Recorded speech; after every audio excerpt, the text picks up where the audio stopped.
Hi everyone, it's Lori Pinto from Lollipop Paper and LollipopPaperandInk.com.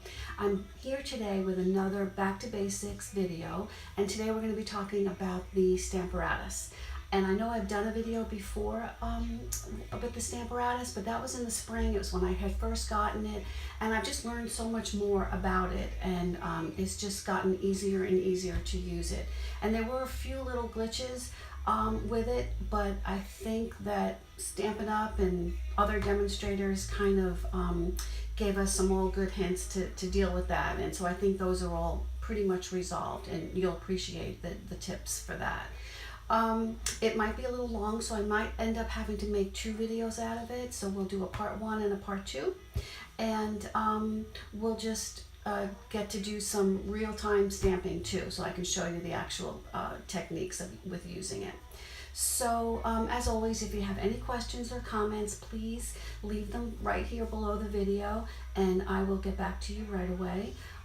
It would be even better if you could subscribe to my channel, and I would truly appreciate that also. So let's get busy. I'll just turn the camera back around and we'll start. Thanks. Okay, we're back and it's good.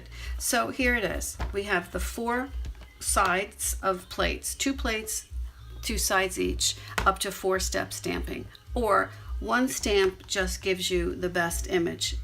It's perfect. You just keep doing it until it's perfect. So the plates now replace the idea of you having to use your clear blocks. I very rarely use them anymore. I just keep this out and I just go to it. I think the more you use it, the easier it gets, and then you realize that you're more efficient, and it's definitely faster doing it this way. So it comes with the 2 plates, and it comes with the 2 magnets that are stored here in the back, and I put tape over them to make it easier for lifting up the magnets, because it is a pretty strong hold. So this is how it comes. This is a magnet board with the grid, which is great. This is the foam that comes with the set. Problem is, and I'm not really sure of why this is grid paper. I mean, it would be very handy, but it's always going to be covered, because there's no way that you can put a stamp on here and have even coverage. There's just, too much of a gap here. So I'm not sure what that's about, but it looks pretty. So we have the foam pad. Now, I think what I said in the last video was that it's still not, there's just too much of give here. There's too much of a gap. So a lot of people are putting in like shims, or whatever they can make up with it. But Stamp and Storage is a company that works very closely with Stampin' Up, and that's where I have all my storage for my ink pads and my cardstock. So they came up with this. This is an extra magnet piece. It's 7 by 7. It fits perfectly in there with the foam pad. It's great. It's there's a little bit of a give, but if you have a stamp, if you have any kind of a stamp there, it's pretty even. I don't know if you can see that. So so that comes in handy. If you're using photopolymer, you always have to use your foam. If you're using the clear rubber stamp, the red rubber stamps, you can see it has plenty of padding. So you'd have to take this out, because that would give you too much foam. You wouldn't get a good image that way. So and the thing is, with the red rubber, it doesn't pick up the paper like the photopolymer. So if I had my paper in here, and again, this is why I got that magnet piece, because that's exactly the shim that we need to get the better image and to close that gap a little that is here, if you want to stamp close to the image, which you do because you want to, if the paper does lift, you want to be sure that you're going to put it back into the exact spot.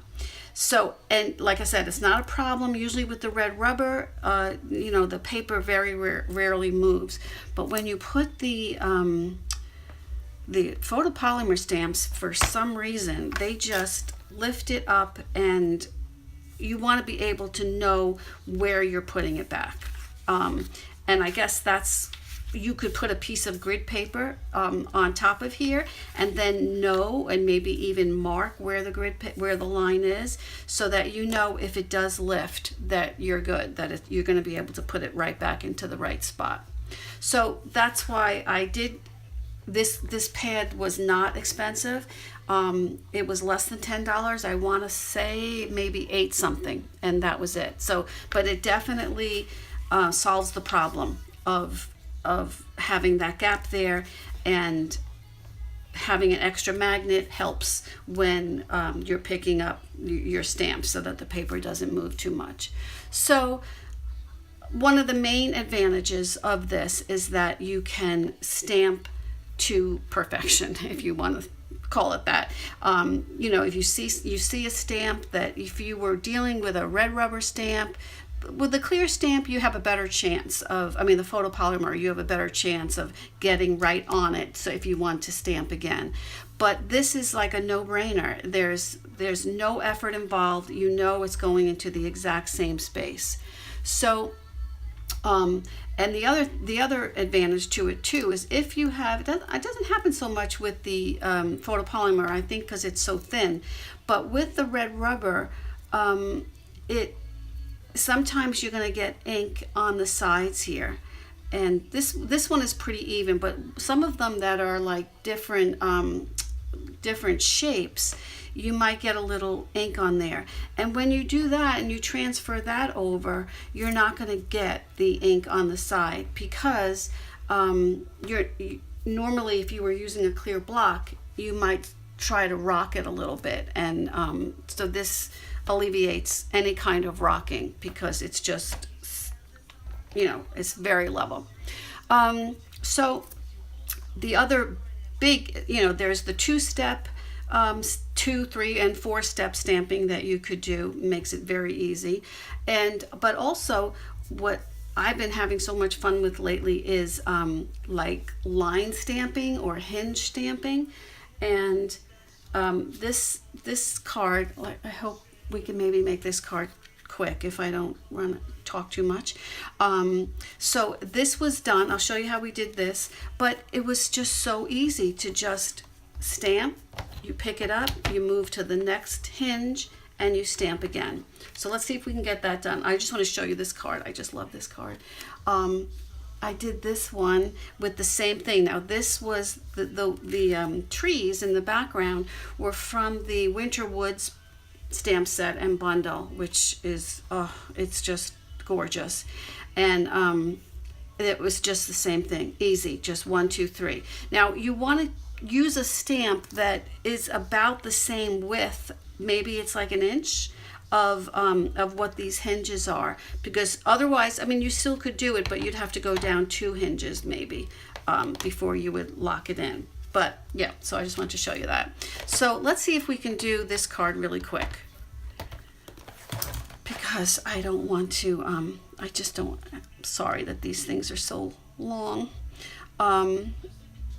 But I have so much to say because I just love this so much. Okay, so we're just going to start with that. Oops, see, I made a mistake. I forgot to take my foam out because this is red rubber. Okay, so I don't need it. Let's see if maybe, hopefully we can just get away with just this one magnet.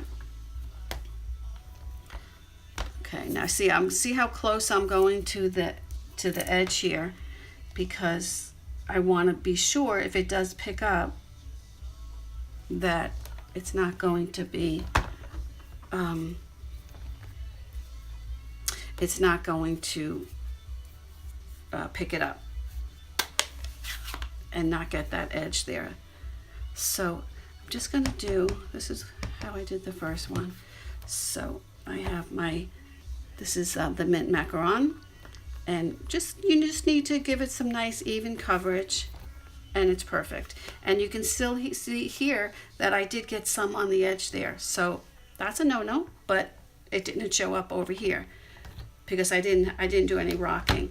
So here what I did was I just stamped off for the second one. So let's just see how that looks. And then we go back in with the photopolymer. Okay, so then I bring it down again one more time, ink it up.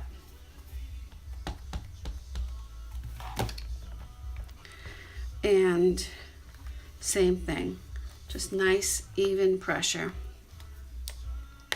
This here, and then I'm going to move it down one more time, or two more times. Okay, and one more. And I keep this, I keep my chamois in this little case, in the stamp, the empty stamp case, because I want to, I always use that instead of the, you know, the new chamois. I mean, I have that, it's just very thick, and I just find it easy. You'd have to take the stamp and put it on here with the chamois. I just think it's a lot easier to do this and to wipe your plate clean like that. And then this always, you know, you have your pressure that you need for that. So, okay, so now I want to go back in and I want to do the second one, which happens to be the photopolymer. So I need to put my foam pad back in. I was going to put it underneath, but let's just keep it there like that. And then this will just be right in here.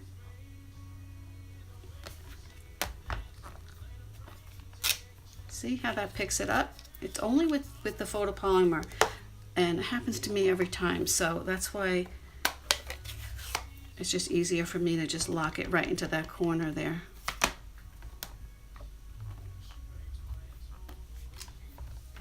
See? Perfect. And my plate is messed up, but nothing transfers back onto there, which is what I love. So I'm going to move down one hinge. This one will keep full strength each time. And move it back one more hinge. And this is exactly what I did with the Winter Woods forest set. It was even easier because it was one stamp, one color, and then I just trimmed it after that when I was done. So, okay, I'm gonna leave it here, and then we will pick up in the next video. So you can see that's exactly how I made this card. Just mounted it with a little balmy blue and mint macaron, and have a pretty little birthday card to go. So I'm going to leave it here, like I said, and then next video I'll pick it up and we will do some two or three step stamping. And also I want to show you how I use the Stamparatus to do 2-color stamping with my write-on markers. Okay, so come back and visit again and check out that next video. Thanks. Bye-bye.